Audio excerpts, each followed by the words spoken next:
datang di podcast Discovered oleh Helios Informatika Nusantara yang akan membahas tentang solusi-solusi terbaik untuk bantu bisnis Anda lakukan transformasi digital. Bersama saya, Janeta Zalsabila, kita akan mengulik kira-kira solusi apa ya yang bisa bantu Anda lakukan transformasi digital. Nah, hari ini aku mau ngomongin topik yang memang lagi hot banget beberapa bulan ini. Siapa ayo yang nggak pernah dengar tentang serangan cyber attack? Nah, di hari ini kita juga udah kedatangan dua expert yang akan ikut ngobrol sama kita. Apa sih cyber attack itu? Kemudian produk apa ya yang kira-kira bisa bantu bisnis untuk cegah cyber attack?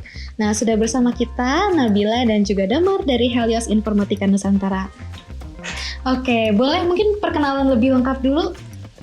Halo, aku Nabila. Di sini aku sebagai tim produk spesialis SASI Aruba. Halo, nama saya Damar. Saya adalah pre-sales engineer untuk SASI-nya Aruba. Oke, nah Kak Damar dan juga Kak Nabila, sebelumnya terima kasih ya sudah menyempatkan waktu untuk datang ke podcast ini. Nah, kan kemarin tuh lagi rame banget nih, dibicarain di mana-mana, di sosmed, di TV, diberitain pusat data nasional sementara kita itu kena hack. Nah, sebelumnya juga kan emang lagi rame apalagi tentang Bjorka dan juga kasus-kasus ransomware. Nah, aku boleh tanya nggak sih, gimana sih landscape cyber security di Indonesia saat ini? Oke, jadi untuk cyber security trend yang ada di Indonesia saat ini itu, kita kan tahu nih sekarang era digitalisasi ini tuh perkembangannya sangat pesat. Termasuk ketika era digitalisasi itu sangat berkembang pesat, itu pasti keamanan cybernya akan lebih kompleks lagi. Dan sekarang kan udah menjadi hal yang common ya, kita tahu malware, ransomware, phishing. Dan kalau misalnya untuk ransomware dan malware, itu tuh sebenarnya akan jadi ancaman utama saat ini, karena akan berdampak kepada kerusakan sistem customer kita, pencurian data, operasional bisnis mereka, bahkan sampai ke kerusakan reputasi mereka. Contohnya misal di FSI Banking, salah satu company yang itu tuh menyimpan data customer-nya tuh sangat banyak kan. Hampir semua masyarakat Indonesia lah pasti pakai salah satu bank. Terus juga pasti ada transaksi keuangan mereka dan data-data pribadi lainnya. Kalau misalnya suatu bank bisa kebobolan, itu kan akan mengancam reputasi mereka, terutama kita sebagai customer-nya nggak akan percaya kan, akan taruh uang di situ atau menabung di bank itu, kayak gitu sih. Terus phishing nih, itu sekarang juga jadi hal yang common sih, ketika kita sering ada email masuk dari orang yang nggak dikenal, terus kirim link, ataupun misal nih, di WA kita kan sering tuh ada teman kita atau teman lama kita tiba-tiba kirim suatu link. Nah, better sekarang nih kita mawas diri aja. Jadi kita make sure dulu itu link apa dan jangan asal klik. Karena phishing tuh sekarang bisa berasal dari situ sih, dan itu tuh bisa membuat kita kebobolan lah, data kita bisa dicuri sama hackernya, kayak gitu. Terus juga sekarang tren customer untuk migrasi ke cloud.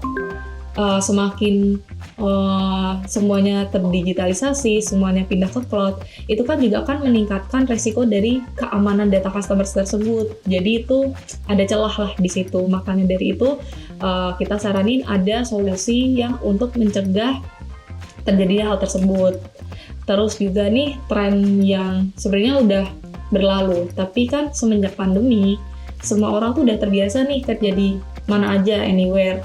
Mereka bisa kerja di kafe, di rumah, dan ketika mereka kerja di kafe, kita nggak tahu wifi tersebut aman atau enggak. Nah, kalau misalnya device employee kita ini nggak diamanin, nggak ada security di situ, nah maka dari itu bisa mengancam data-data perusahaan juga. Nah, kayak gitu sih. Oke. Jadi sebenarnya sumber dari serangan cyber ini juga banyak dan ada di sekitar kita ya Kak, nggak melulu kayak hacker yang emang pengen iseng atau mau mencuri data kita aja ya. Keteladoran kita juga bisa jadi salah satu penyebab terjadinya cyber attack. Oke, nah terus udah kayak gitu, sebenarnya apa sih ransomware itu dan gimana sih, kenapa ya ransomware itu jadi momok yang menakutkan bagi bisnis? Ya, mungkin dari saya coba jawab ya tentang ransomware ini. Jadi kalau kita ngomongin ransomware kan sebenarnya dia salah satu bentuk dari malware atau virus, di mana dia ini fungsinya adalah untuk mengencrypt, mengunci atau mencuri data yang dia tuju. Kayak contohnya kemarin dari suatu instansi kan datanya banyak yang di-encrypt, banyak yang dikunci. walaupun nanti kedepannya dari instansi itu bisa memulihkan datanya kembali, tapi kan impact-nya ke bisnis adalah reputasi atau kredibilitas, sehingga tujuan dari ransomware ini selain mencuri data, dia juga mau menghancurkan reputasi dari sebuah perusahaan, kayak gitu. Dan bentuk ransomware ini dia bisa berupa file PDF ataupun mungkin beberapa file-file atau iklan-iklan palsu. Kayak contoh mungkin kalau kita suka mengakses ke arah website-website kayak mungkin website bajakan untuk nonton film bajakan atau buat download file-file bajakan. Biasanya kan kita bisa ngeliat tuh ada alat palsu kayak, wah selamat Anda mendapatkan duit sekian, atau mungkin Anda komputer Anda terserang virus. Padahal itu adalah salah satu bentuk malware atau bisa jadi ransomware, di mana ketika usernya itu kurang aware dengan hal seperti itu, dia ngeklik si iklan tersebut sehingga ransomware pun akhirnya berhasil keinjek ke dalam perangkat mereka. Nah, ketika dia udah masuk ke dalam perangkat kita, otomatis dia bisa mencari data mana aja yang penting, dia bisa nge-encrypt semua datanya, dan dia bisa ngunci data tersebut. Dan pada akhirnya ketika itu terjadi di suatu contoh di environment perusahaan ya, kita nggak usah ngomong ke mungkin di public internet, kita ngomong ke perusahaan dulu deh. Ketika ada karyawan yang iseng gitu contohnya, diakses ke arah website-website yang mencurigakan, malicious, dia download suatu aplikasi. Nah, ketika virus itu masuk, dia bisa aja menyebar ke semua network yang ada di situ, sehingga berdampaknya nggak cuma ke satu perangkat, tapi menyebar ke seluruh perangkat. Kayak gitu sih. Dan impact-nya kurang lebih nggak hanya reputasi, tapi ada kemungkinan data-data tersebut akan hilang. Dan walaupun kita menebus ke pelaku ransomware-nya ini, belum tentu akan dibalikan sih. Kayak gitu. Jadi cukup kritikal lah tentang ransomware ini sebenarnya. Iya, berarti walaupun misalkan data kita udah kena hack, dikunci oleh ransomware, nggak ada jaminan juga bahwa data kita juga akan dibuka walaupun kita sudah bayar ya? Yes, nggak ada jaminan juga. Jadi walaupun kita mau bayar berapapun nggak akan ada jaminan sih. Nah, makanya dari itu penting banget yang dari sisi kita atau dari sisi perusahaan tuh punya yang namanya extra layer security lagi. Oke. Nah, ngomongin extra layer security, ada nggak sih solusi dari HPE Aruba yang bisa menjawab tantangan bisnis, apalagi kayak tadi ransomware daripada udah bayar rugi juga kan? Ada nggak solusinya dari HPE Aruba? Sebenarnya dari HPE Aruba tuh ada solusinya, tapi yang paling terpenting dan sering orang lupain, yang pertama itu tuh kita harus aware, harus meningkatkan kesadaran kita terhadap privacy data kita. Ataupun ini kan laptop, misal nih laptop pribadi kita, tapi di sini ada banyak data perusahaan kita, tempat bekerja kita. Jadi itu sih yang perlu di-secure. Misal nih ketika kita WFC terus kita mau ke toilet, jangan tinggalin laptop dalam posisi terbuka.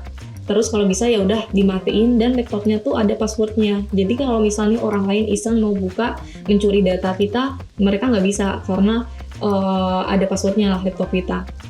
Terus yang kedua yaitu jangan sembarangan klik link-link yang dikirim ke kita, karena itu bisa isinya malware ataupun hacker yang emang mau membobol data company kita bekerja saat ini, kayak gitu. Nah, terus kalau misalnya solusi dari Aruba, ya mungkin pemirsa taunya Aruba ini solusi networking aja nih, cuma access point, switch data center, ataupun SD-WAN. Jadi Aruba ini ada solusi untuk security, yaitu Aruba Networking SSE.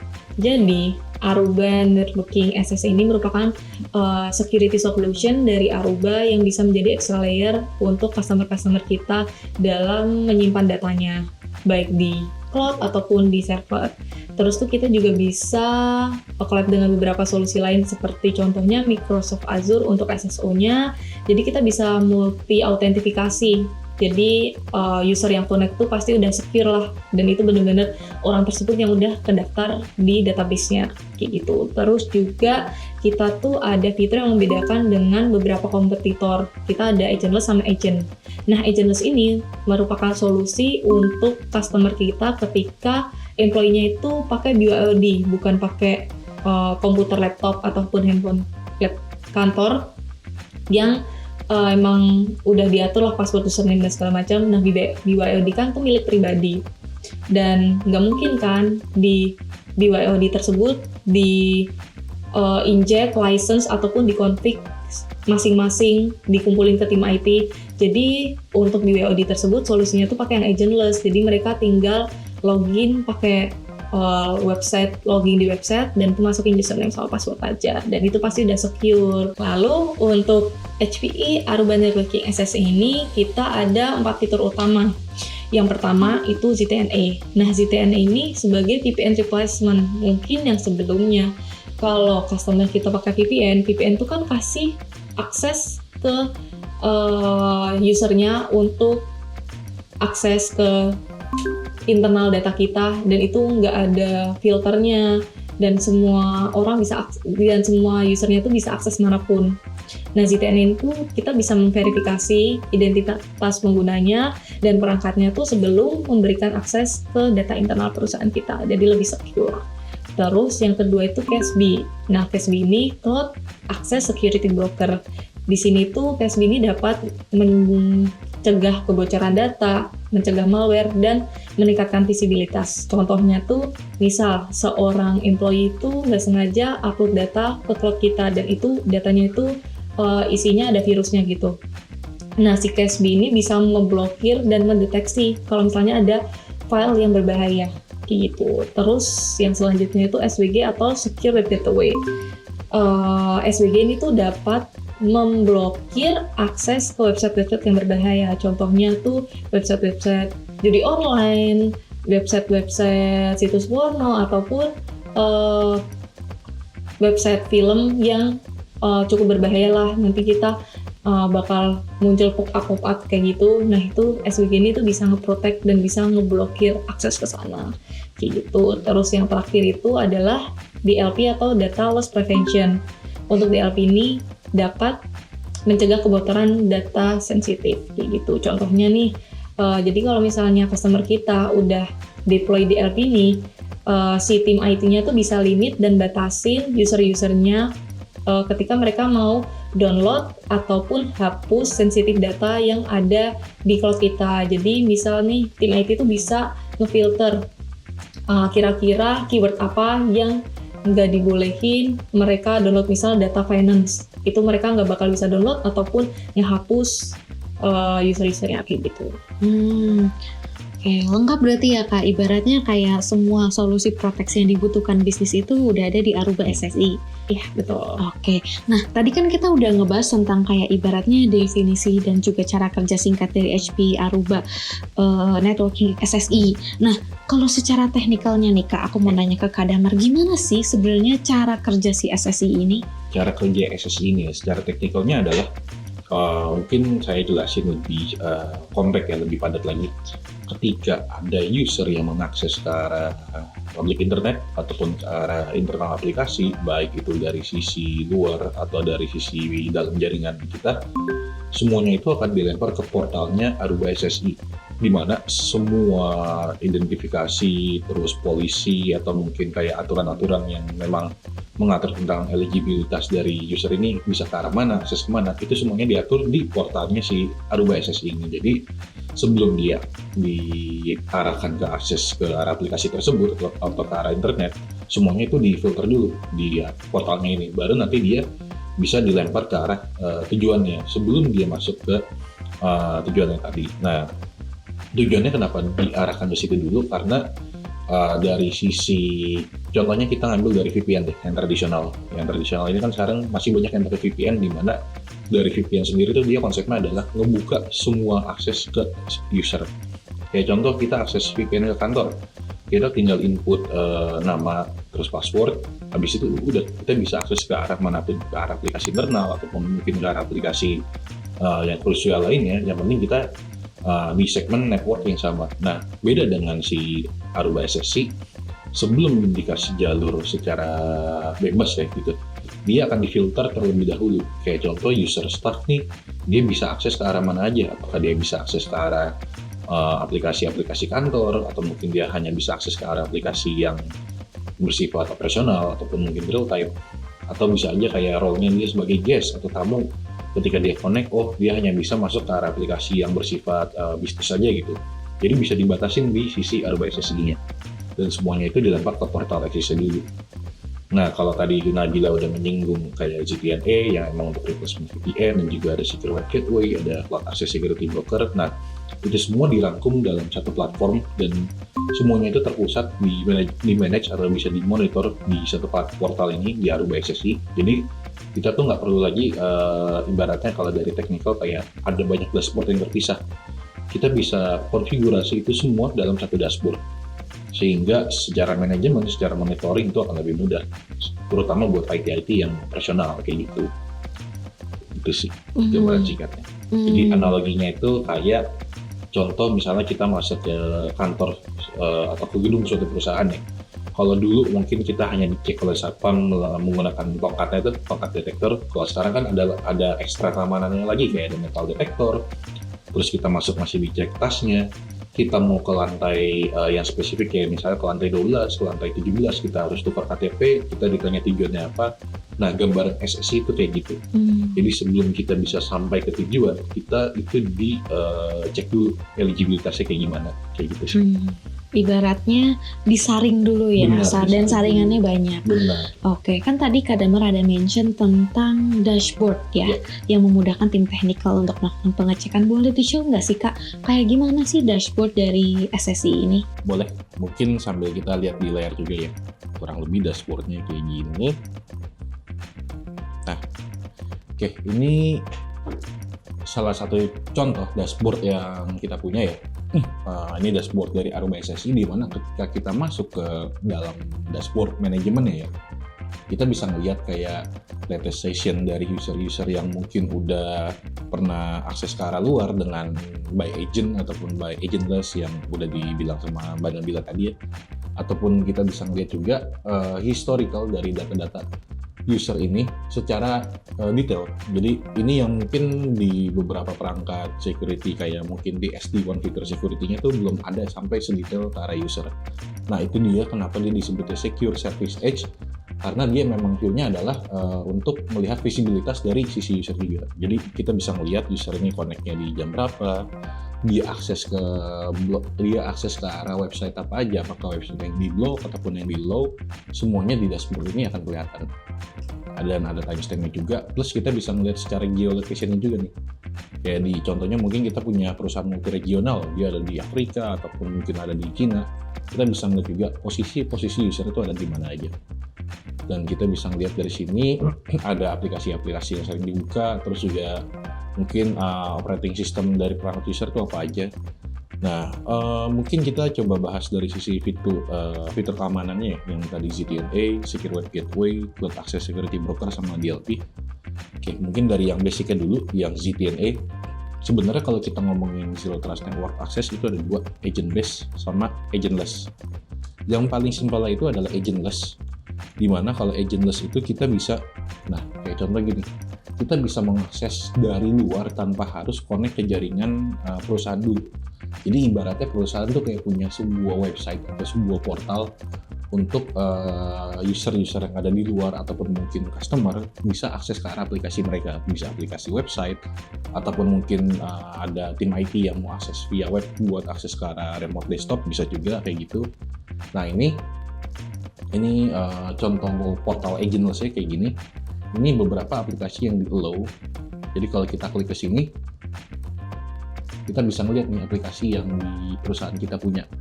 Tapi karena ini adalah demo, jadi memang nggak real time lah. Ini hanya contoh aja. Dan nantinya kalau memang ada perusahaan yang punya web app atau mungkin aplikasi-aplikasi cloud, nah itu bisa ditambah di portal ini tanpa si user itu harus akses ke agent atau ke arah network perusahaannya.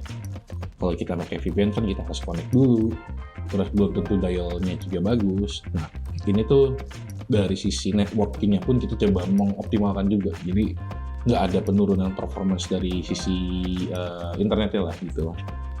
Terus kalau by agentnya bisa dari sini, namanya Atmos Agent. Dari agentnya ini sebenarnya itu nanti kita harus login dulu dengan kredensial kita, baru nanti kita bisa masuk ke agentnya. Dan kalau dari sisi keamanan pun untuk supaya si access-nya bisa nge-inspect semua traffic yang keluar masuk, itu harus ada sertifikat yang diinstal di sisi usernya, CA certificate dari aksesnya. Nah ini harus diinstal di masing-masing user. Caranya gimana? Bisa kita inject, mungkin kalau di sisi enterprise punya GPO kayak Active Directory ataupun mungkin punya Ivanti, itu bisa di-push tuh ke masing-masing usernya. Tapi kalau misalnya mungkin ada perangkat-perangkat BYOD, nah itu harus ada kayak custom script-nya lagi di sini nanti kita supaya bisa inject si sertifikatnya secara paksa. Supaya apa? Sertifikatnya supaya dia bisa nge-inspect semua traffic yang lewat. Jadi kayak misalnya user ke arah internet atau ke arah internal, semuanya akan diinspek oleh si akses ini dengan adanya sertifikat CA ini. Gimana kalau dia nggak install sertifikat ini, dia nggak akan dapat policies-nya, jadi dia nggak akan nge-hit policies-nya, plus dia juga nggak akan bisa nge-hit si policy atau rules yang udah telah kita buat. Nah mungkin contohnya misalnya saya pakai yang agent base kali ya. Jadi kalau agent base ini posisinya saya belum pakai agent, belum saya nyalain agent ya. Saya connect ke hotspot, bukan wifi enterprise, ini hotspot. Nah contoh kita coba ke website yang mencurigakan kayak layak acara 21. Nah ini anggap aja kita user kantor yang nggak ada rules ke arah internet, ke arah publik. Kita bisa akses ke website-website yang agak mencurigakan dan secara rankingnya mungkin jelek gitu karena sering ada virus atau ransomware yang berasal dari website ini. Nah, kayak contoh kita buka salah satu film, di sini kan kita bisa lihat ada iklan-iklan yang muncul yang bisa jadi ini adalah potensi seseorang terserang ransomware kayak gitu. Nah, dengan adanya si agent base ini, user-user yang ada di hybrid working kayak tadi WFA atau WFH, kita bisa ngebatasin aksesnya ke arah internet sekalipun. Jadi nggak hanya di publik tapi internet. Kalau tadi itu di blok, kalau tadi itu dikasih akses, sekarang kita coba buka ini. Nah, dia akan di-block oleh aksesnya. Oh oke, berarti si security ini bukan cuma di networknya aja gitu ya.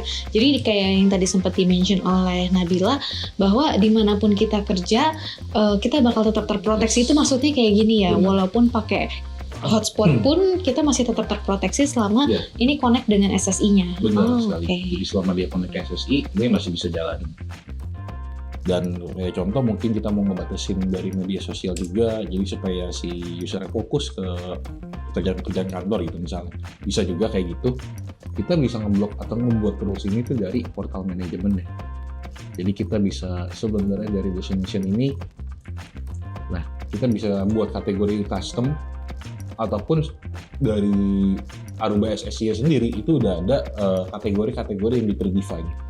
Jadi mereka udah punya database sendiri dan selalu diupdate website mana aja yang memang secara mungkin dari sisi keamanannya itu kurang, ataupun mungkin dia bisa mengkategorisasi website tersebut kayak financial service, gambling, yang nantinya semua kategori ini itu bisa dibuat di rules-nya. Di sini bisa kita allow atau mungkin kita block. Dan untuk destination pun nggak hanya ke arah website ya, tadi ini kita bisa buat ke arah internal juga atau mungkin ke arah cloud. Nah, fungsi yang blocking tadi itu salah satu fungsi dari secure web gateway kayak gitu. Kalau mungkin yang CASB atau DLP mungkin nanti bisa saya share juga ya di next section karena itu butuh ada beberapa step juga. Jadi intinya dari kalau DLP ini adalah ketika kita akses contoh ke arah internal, kita ada user yang iseng nih, dia mencuri data financial service. Nah, itu kita bisa cegah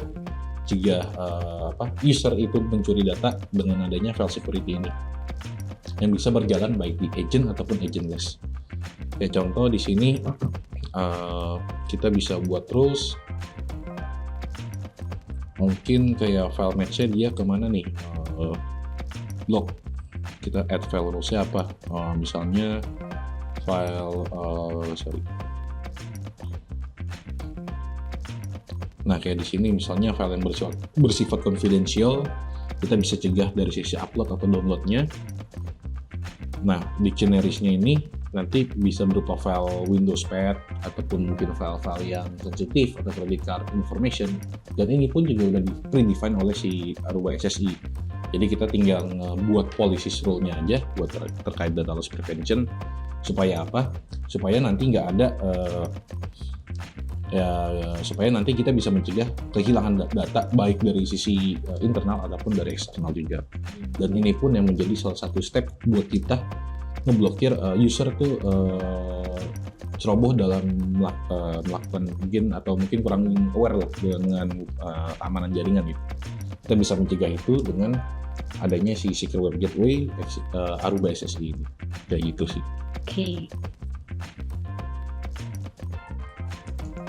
Oke, kalau gitu praktik tadi Bang Joy. Sebenarnya aku ada pengen sesuatu sih, tapi di luar dari question list. Tadi kan ada yang sharing. Nah itu tuh otomatis atau kita perlu masukin. Iya. Oke. Banget. Di atap juga satu. Oke, nah Kak ini menarik nih karena di bagian dictionaries ini kan ibaratnya kayak kamus ya yang ngebantu SSI ini untuk nge-allow ataupun menolak akses dari yang tidak dikenal ke sistem kita misalkan. Nah untuk isi dictionariesnya ini tuh di update-nya tuh gimana ya Kak? Apakah kita update manual kah atau misalkan sudah ada dari Arubanya sendiri? Oke, kalau ini sebenarnya udah predefine ya. Jadi kalau kita lihat di sini ada type-nya predefine ya. Artinya Aruba tuh udah ngedefine ini sendiri dan secara otomatis dia akan terupdate database-nya. Pun kalau kita mau punya atau bikin dictionary-nya sendiri bisa. Kita bisa add di sini namanya deskripsinya apa. Dan kita bisa add pattern regex-nya. Nah, regex-nya yang agak kompleks mungkin kayak pattern dari metadata filenya lah kayak gitu. Nah, itulah kenapa dari sisi Aruba pun udah nge-predefine soal di sininya gitu. Dan di file matcher-nya nanti kita tinggal sesuaiin aja nih kayak masih mau file name-nya apa. Ya di sini kan contoh ada file-file ada rules file matchers yang isi file name-nya tuh confidential. Nah, itu yang nanti di-block. Ketika ada file-file confidential, user misalnya contoh user Amar, ketika dia masuk ke internal kayak file sharing atau file transfer, terus dia mau ngambil file yang judul confidential atau upload atau download, dia nggak akan bisa, otomatis akan diblok karena udah ada rules-nya di sini, diblok yang hambat. Berarti ini ngebantu kita untuk define mana sih yang kira-kira aman dan juga mana yang nggak aman. Jadi ibaratnya karena kan ada banyak situs di dunia ini, kalau misalnya kita masukin satu persatu kan pasti wasting time dan juga kan pekerjaan tim IT juga jadi nambah. Nah dengan Aruba ini itu juga bisa time efektif, kemudian bisa ngebantu juga tim IT untuk ngelakuin pekerjaan yang lain. Dari tim IT pun secara operasional dia akan lebih dipermudah. Kayak gitu sih. Wah, menarik banget ya Sobat Helios. Tadi kita udah denger nih tentang gimana sih landscape dari cyber security saat ini, kemudian arti dari ransomware, lalu solusi HP Aruba Networking SSI, sampai kita bedah dashboard dari Aruba SSI. Nah, kita langsung nanya-nanya ke pertanyaan selanjutnya aja kali ya. Oke, Nabila dan juga Damar nih. Nah, tadi kan kita udah sampai bedah dashboard segala, udah mulai dari penjelasan Aruba SSI sampai bedah dashboard. Nah, boleh diceritain nggak sih, ada nggak use case yang bisa dibagi ke Sobat Helios tentang penggunaan HP Aruba SSI di industri saat ini? Oke, mungkin aku di sini highlight dua industri ya, karena dua industri ini sebenarnya yang mereka tuh kurang aware nih ada solusi SSI. Mungkin yang pertama ini buat healthcare, terutama untuk rumah sakit.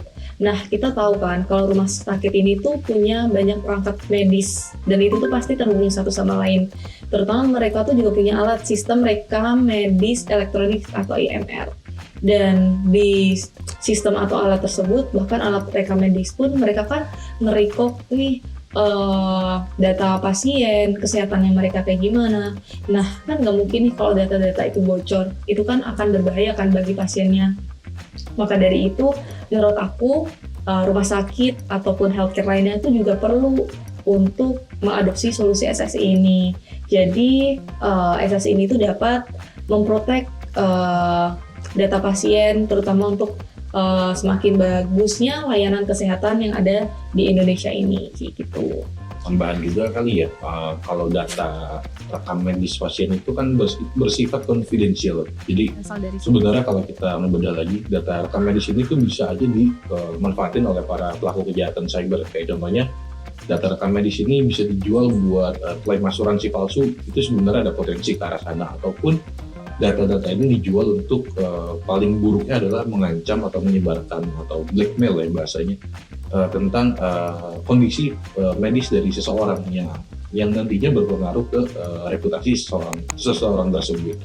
Nah, kalau datanya pun bocor, otomatis reputasi rumah sakit pun akan menurun, sehingga mungkin banyak orang-orang atau pasien yang kurang percaya lagi terhadap rumah sakit atau healthcare tersebut. Makanya mungkin yang harus ditingkatkan lagi di sisi industri rumah sakit atau healthcare adalah dari sisi keamanan datanya juga. Kayak gitu. Oke, berarti kalau boleh aku rangkum, memang industri dari healthcare sendiri ini juga salah satu industri yang paling bagus kalau pakai SSI ya, untuk melindungi kayak tadi yang seperti udah di-mention, kayak takutnya ada pencurian untuk asuransi dan juga sejenisnya. Ya. Nah, kalau gitu ada pertanyaan tambahan nih. Untuk skala company yang cocok untuk pakai SSI apa nih? Siapa tahu mungkin di sini ada yang pemilik bisnis SMB mau pakai SSI, kira-kira cocok atau enggak, atau justru mungkin ada alternatif lain dari tim Aruba? Oke, jadi untuk SSI ini itu merupakan solusi yang tepat untuk all industry dan all segment. Bahkan SSI ini misal mau beli 1 license, 2 license, 3 license user, itu tuh nggak masalah. Jadi misal nih, kita punya small medium business, UMKM nih misal, tapi karyawannya cuma 3 atau 4, itu tuh udah bisa pakai SSI ini. Kita nggak ada minimal pembeliannya. Terus juga untuk industri, kita tuh nggak membatasin industri apa, semua industri itu pasti akan membutuhkan SSI. Bahkan sesimpel mungkin kayak retail tuh juga ternyata kita juga perlu pakai SSI. Karena apa? Karena kita juga perlu melindungi data customer kita. Terus juga di retail tuh sebenarnya tuh sebagai hacker tuh menjadikan retail industri tuh target penipuan yang paling mudah. Contohnya penipuan kartu kredit, penipuan identitas lainnya. Jadi mungkin untuk customer retail tuh juga perlu sih menggunakan solusi SSI ini. Jadi mungkin yang cukup aware saat ini yang menggunakan solusi security kan kebanyakan FSI banking. Tapi menurut aku sih semua industri pasti perlu me-securekan identitas para customer-nya gitu sih. Oke. Nah, tadi karena ngomongin solusi security ini, aku juga kepikiran mau tanya satu hal. Apa sih yang ngebedain HP Aruba Networking SSI ini dengan solusi security lainnya? Mungkin kita nggak bahasnya di part SSI aja ya, karena solusi SSI kan sebenarnya salah satu solusi keamanan jaringan nih. Selain tadi yang udah dibahas sama Mbak Nabila juga di awal, jadi yang membedakan Aruba SSI adalah pertama buat para pengguna perangkat Aruba kayak wireless ataupun mungkin SD-WAN Aruba atau switch Aruba, ini itu merupakan solusi untuk single vendor solution, di mana ketika kita ada maintenance atau mungkin ada operasional terkait dengan perangkat Aruba, itu semuanya dari satu pintu ke Aruba semua. Yang kedua, dalam fitur-fitur keamanan yang sudah di-mention tadi seperti Zero Trust Network Access, terus mungkin dari Secure Web Gateway, CASB sampai yang Data Loss Prevention, itu semua sudah terangkum dalam satu kuartal manajemen jadi dari sisi IT operasional ataupun mungkin dari company, secara operasional akan lebih efisien dan juga kita nggak perlu lagi yang namanya on-premise manajemen lagi karena semuanya itu sudah ada di portal cloud.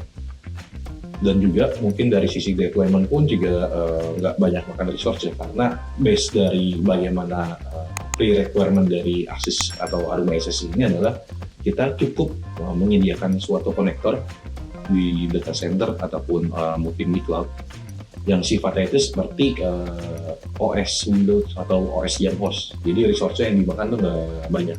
Gunanya konektor ini apa? Dia untuk allow atau membuka jalur ke arah luar, supaya nanti buat user-user yang ada di luar mau akses ke arah dalam tuh dia akan di bridge atau ada brokernya melalui konektor tersebut. Dan dia nggak ngebocorin file ke dalam, dia nggak ngebocorin traffic yang ke dalam, tapi dia hanya butuh outbound row saja dari sisi firewall-nya kayak gitu. Jadi secara deployment pun menjadi lebih mudah, secara operasional juga lebih efisien, dan tadi kita license-nya bisa perorangan. Jadi kalau mungkin ada kelas SMB, dia mau coba, oh yaudah kita mau coba Zero Trust Network Access dulu, gimana sih caranya kita bisa melindungi data-data ke arah internet, dan itu bisa juga dicoba dari Aruba SSD ini, kayak gitu. Jadi merupakan sebuah step kecil, mungkin merupakan sebuah step kecil ya, tapi ini dampaknya luar biasa untuk mengamankan dari sisi endpoint di device user 3 itu. Oke, terima kasih Nabila, terima kasih Damar sudah mengisi episode pertama dari Discovered hari ini.